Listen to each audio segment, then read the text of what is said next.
ಕಾಶ್ಮೀರ ಒಂದು, ಇನ್ನೊಂದು 2 ರಾಜ್ಯ ಬಿಟ್ಟರೆ ಬೇರೆ ಎಲ್ಲ ರಾಜ್ಯಗಳು ಈ ನವೆಂಬರ್ 1 ಉದಯ ಆಗಿತ್ತು. ಆದರೆ ರಾಜ್ಯೋತ್ಸವ ಅಂತ ಮಾಡೋದು ಕನ್ನಡಿಗರು ಮಾತ್ರ. ನಾವು ಮಾತ್ರನೇ ಇದನ್ನು ಮಾಡೋದು. ಯಾಕೆ ನಾವು ಮಾತ್ರನೇ ಇದನ್ನು ಮಾಡೋದು ಅಂತಂದ್ರೆ, ನಾವು ಅಷ್ಟ ಕಷ್ಟಪಟ್ಟು ನಾವು ನಮ್ಮ ರಾಜ್ಯವನ್ನ ಸೇರಿಸ್ಕೊಂಡಿದ್ದೀವಿ.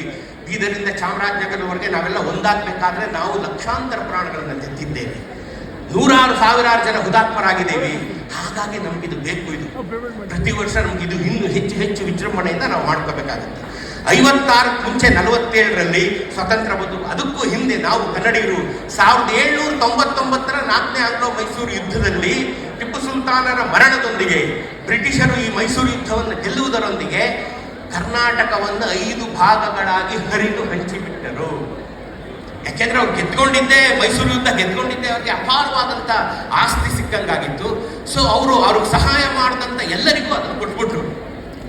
ಮೈಸೂರಿಂದ, ಚಾಮರಾಜನಗರದಿಂದ ದಾವಣಗೆರೆ ಜಿಲ್ಲೆ, ಹರಿಹರದವರೆಗೆ 9 ಜಿಲ್ಲೆಗಳನ್ನು ಮೈಸೂರು ಮಹಾರಾಜರಿಗೆ ಕೊಟ್ಟರು. ಇಷ್ಟೇ 9 ಜಿಲ್ಲೆಗಳನ್ನು ಮಾತ್ರ ನಮಗೆ ಕೊಟ್ಟರು.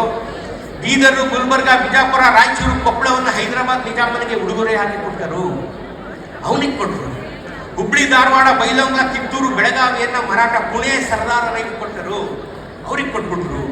ಮಂಗಳೂರು, ಕೊಡಗು ಮತ್ತು ಬಳ್ಳಾರಿಯನ್ನ ತಮ್ಮ ಕೈಯಲ್ಲೇ ಇಟ್ಕೊಂಡ್ರು, ನೇರವಾಗಿ ಬ್ರಿಟಿಷ್ ಇಂಡಿಯಾ ಆಡಳಿತಕ್ಕೆ ಸೇರಿಸ್ಕೊಂಡ್ರು.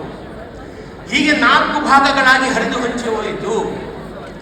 ಕನ್ನಡ ಅಂತ ಉಳ್ಕೊಂಡಿದ್ದು ನಮ್ಮ ನೆಲದಲ್ಲಿ ಮಾತ್ರ, ಇದೇ ಮೈಸೂರು ಬೆಂಗಳೂರಲ್ಲಿ. ಇಲ್ಲಿ ಮಾತ್ರ ಆಡಳಿತದಲ್ಲಿ